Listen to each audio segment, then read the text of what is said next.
Random Acts of Blindness. I started writing songs for this a long time ago. Um, my dad passed away about 20 years ago, and he had been sick for a while. And while I watched his strength and what he went through, it inspired me to write songs about him, songs about things that he inspired. And I did it not really wanting to be uh, one of those solo albums where I'm trying to impress the world with my dexterity and lead solo playing. There's a time and a place for that, and it's an amazing way to do a solo record, but it's not what I wanted to do. I wanted to do a record of beautiful songs that I recorded, did everything from programming the drums to all of the sounds, the keyboards. I did every single thing on that except for the drums on an instrumental called Five. Now, Five is the closest thing to a guitar solo piece that I have ever done because there are about 90 guitar tracks.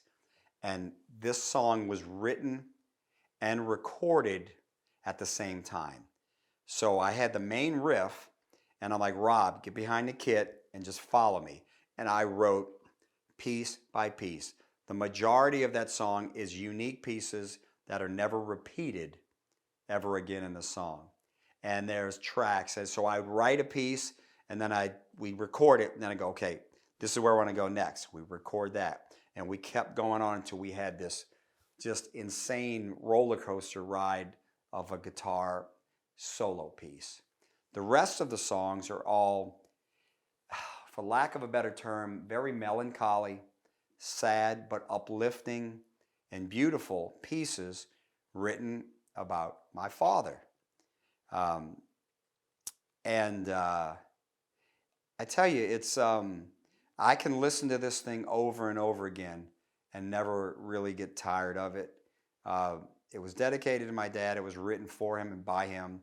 Unfortunately, I didn't have it finished till after he had passed. But I know he's heard it. And so this album is very special, and it's all done in my bedroom with my little 8-track recorder. So the important thing was that I could capture the feel, the sadness, and the beauty and uplifting sadness, because I write things that are sad and melancholy, but I always like to have at the end of it some sort of silver lining.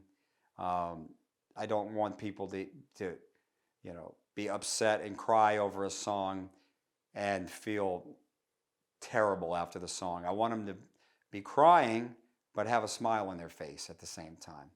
And so there's everything on this record, from an instrumental, like I told you, in Five with all these guitar parts.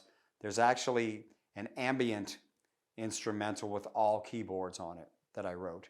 And a lot of acoustic guitars and pianos and strings and lots of vocals, some very experimental sounds that I just found weird sounds and made things up. It's not the typical solo rock guitar player solo record, I can tell you that. But I'm extremely in love with this album.